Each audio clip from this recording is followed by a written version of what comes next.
Bismillahirrahmanirrahim. Pertanyaan nomor 1, hormon apa yang berperan pada sistem reproduksi pria? Yang pertama itu ada luteinizing hormon. Nah, hormon ini biasanya diproduksi di kelenjar pituitari. Yang kedua itu ada hormon testosteron. Nah, hormon testosteron ini biasanya akan mempengaruhi bentuk fisik, terus emosional maupun gairah seksual pada pria. Terus yang ketiga ada hormon estrogen. Sebenarnya hormon estrogen ini banyaknya di wanita, tapi kalau di pria ini biasanya dia mengontrol kesehatan pada sperma. Nah, terus ada hormon inhibin. Hormon inhibin ini menjaga kematangan sperma. Nah, biasanya adanya di epididymis karena untuk menjaga kematangan sperma kan gitu. Lalu ada juga FSH atau follicle stimulating hormone. Nah, follicle stimulating hormone ini biasanya untuk mengendalikan produksi dan menjaga kesehatan sperma. Seperti itu. Nomor 2, bagaimana proses terjadinya spermatogenesis? Spermatogenesis ini terjadi di tubulus seminiferus. Tubulus itu artinya saluran, seminiferus itu artinya semen. Semen itu cairan yang ada spermanya. Jadi kalau misalkan orang kita mah bilangnya air mani ya gitu. Nah, dari sel induk yang bersifat diploid atau 2N ini akan bermitosis menjadi spermatosit primer. Nanti spermatosit primer ini akan bermeiosis 2 menjadi 2 spermatosit sekunder.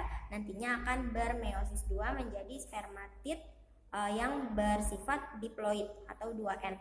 Dan nantinya akan berdiferensiasi menjadi 4 spermatozoa. Begitu. Jadi dari satu sel induk menjadi 4 spermatozoa. Begitu. Nomor 3, cara menjaga kualitas sperma. Kualitas sperma ini biasanya dipengaruhi oleh pola hidup dari si pria ini. Misalkan pria ini harus pola hidup sehat seperti olahraga. Olahraga ini menentukan kesehatan pada sperma. Habis itu makan makanan yang bergizi akan menentukan kecepatan pada ekor sperma. Seperti itu, kayak vitamin D itu akan mempengaruhi kecepatan pada ekor sperma gitu. Terus juga mengurangi asupan gula maupun nikotin dan kafein, seperti itu. Nomor 4, bagaimana cara pengeluaran semen? Kan tadi udah dijelasin ya, semen itu cairan yang berisi sperma. Jadi kalau kita bilangnya air mani gitu. Nah, setelah terjadinya spermatogenesis atau pembentukan sperma, nantinya sperma akan dibawa ke epididymis lalu dimatangkan dan akan naik ke atas menuju vas deferens.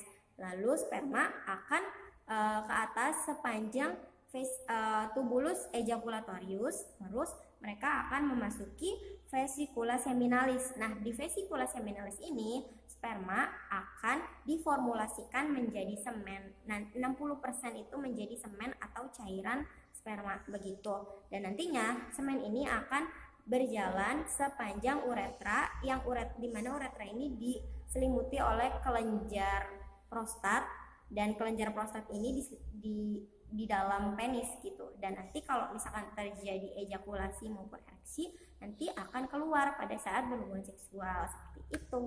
Biasanya tuh dipicu sama zat erektil, seperti itu. Terus nomor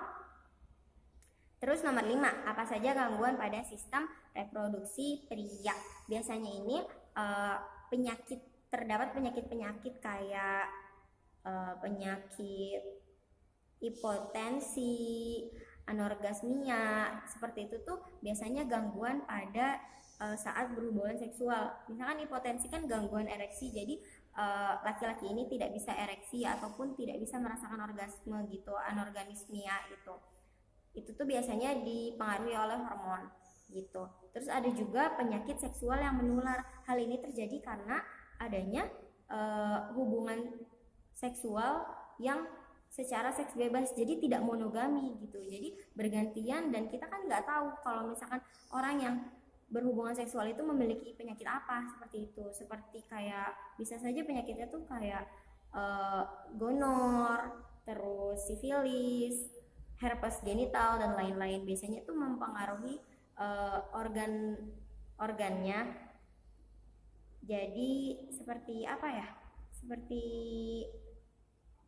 peradangan, seperti itu, infeksi kulit kayak gitu. Jadi jangan sampai seperti itu. Kita harus menjaga. Terima kasih. Assalamualaikum warahmatullahi wabarakatuh.